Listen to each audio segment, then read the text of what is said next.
దక్షిణాది రాజకీయాల్లో మరో పెను సంచలనం. ఎర్రకోటగా పిలిచే కేరళలో కమ్యూనిస్టుల సామ్రాజ్యాన్ని కూల్చి కాంగ్రెస్ జెండా పాతిన ఒకే ఒక్కడు. ఢిల్లీ పెద్దల లెక్కలు తలకిందులు చేస్తూ అధిష్టానాన్ని సైతం తన క్లీన్ ఇమేజ్తో లొంగదీసుకున్న వ్యూహకర్త ఆయనే వీడి సతీశన్. తిరువనంతపురం సెంట్రల్ స్టేడియం సాక్షిగా అగ్రనేతల సమక్షంలో కేరళ ముఖ్యమంత్రిగా సతీశన్ ప్రమాణ స్వీకారం చేశారు. అయితే ఈ పీఠం ఆయనకు అంత ఈజీగా దక్కలేదు. దీని వెనుక హై వోల్టేజ్ పొలిటికల్ థ్రిల్లర్ ఉంది. అసలు ఎవరి సతీశన్? కేసీ వేణుగోపాల్ లాంటి హేమా హేమీలను పక్కన పెట్టి హైకమాండ్ ఈయనకే ఎందుకు జైకొట్టింది? Let's watch this special story.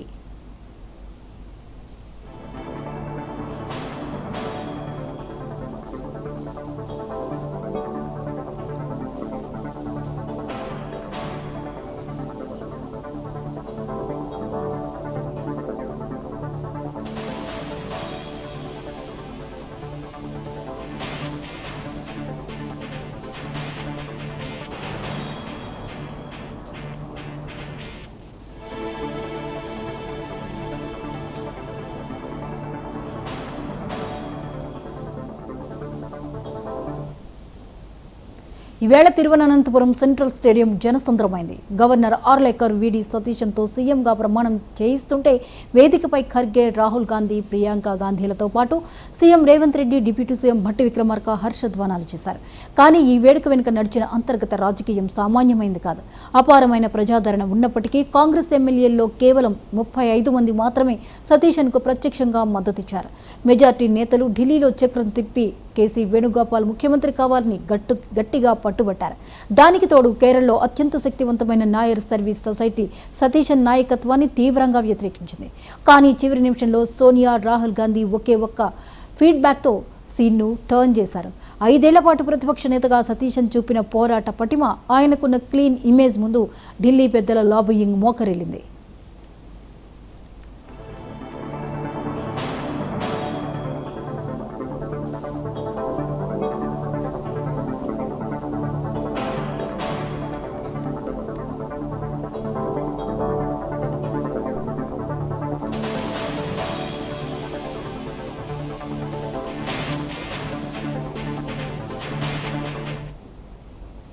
అసలు ఎవరి సతీశన్ అంటే ఎర్నాకులంలో పుట్టి సోషల్ వర్క్స్లో మాస్టర్స్ చేసి కేరళ హైకోర్టులో న్యాయవాదిగా ప్రాక్టీస్ చేసిన మేధావి.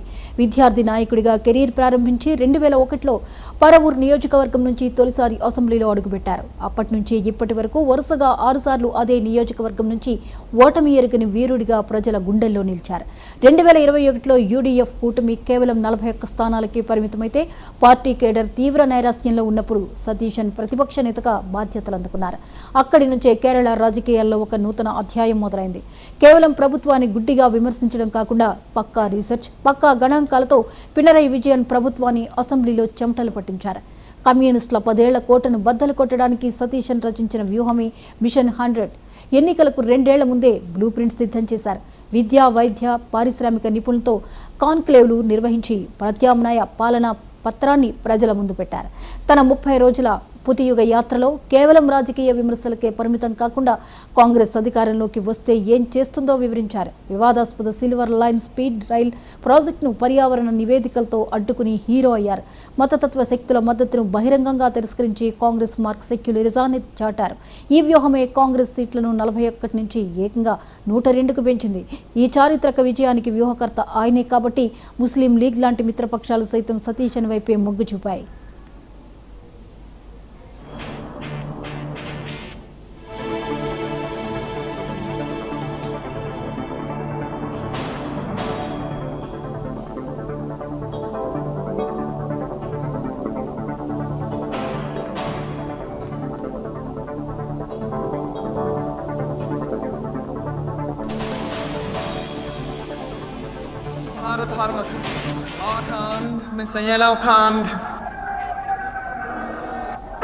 ഞാൻ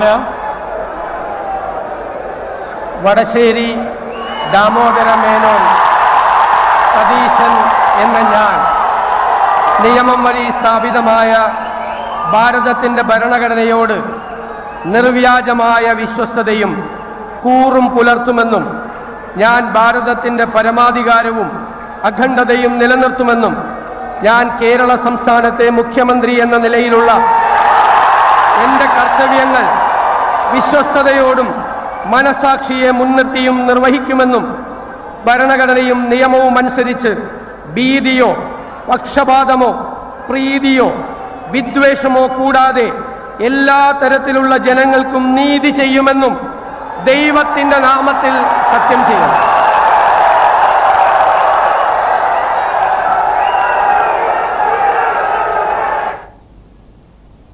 ఇక ఈ ప్రమాణ స్వీకార వేదికపై మరో అరుదైన అద్భుతమైన దృశ్యం ఆవిష్కృతమైంది. ఎన్నికల రణక్షేత్రంలో హోరాహోరీగా తలపడిన మాజీ ముఖ్యమంత్రి సిపిఎం సీనియర్ నేత పినరయి విజయన్ స్వయంగా ఈ కార్యక్రమానికి హాజరయ్యారు. సతీశన్ను అభినందించి ప్రజాస్వామ్య స్ఫూర్తిని చాటారు. గతంలో ఒడిశాలో నవీన్ పట్నాయక్ సైతం తన ఓటమి తర్వాత బీజేపీ సీఎం ప్రమాణ స్వీకారానికి వెళ్లి ఇలాగే మనసులు గెలుచుకున్నారు. ఇప్పుడు పినరయి విజయన్ కూడా అదే బాటలో నడిచి కేరళ హెల్తీ పాలిటిక్స్ను దేశానికి పరిచయం చేశారు. కక్ష సాధింపులు, బూతులు, వ్యక్తిగత దూషణలతో నడిచే తెలుగు రాష్ట్రాల రాజకీయాల మధ్య కేరళ చూపిన ఈ ఉన్నతమైన రాజకీయ సంస్కృతి ఇప్పుడు సోషల్ మీడియాలో హాట్ టాపిక్గా మారింది. కేరళ కొత్త రాజుగా బాధ్యతలు చేపట్టిన విడి సతీశన్కు ప్రధానమంత్రి మోదీతో పాటు దేశవ్యాప్త నేతలు శుభాకాంక్షలు తెలుపుతున్నారు.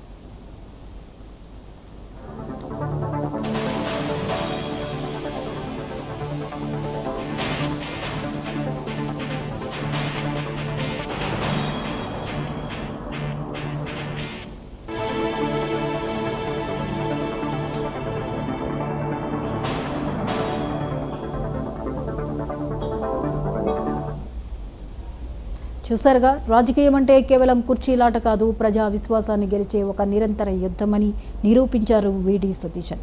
సొంత పార్టీలోనే వ్యతిరేకత ఉన్నా క్షేత్రస్థాయిలో ప్రజల మద్దతు, స్వయం కృషి ఉంటే అధిష్టానం కూడా తలవంచక తప్పదని కేరళ ముఖ్యమంత్రి ఎంపిక మరోసారి నిరూపించింది. మరి సరికొత్త కేరళ నిర్మాణంలో సతీశన్ ఎలాంటి మార్పులు తెస్తారో చూడాలి.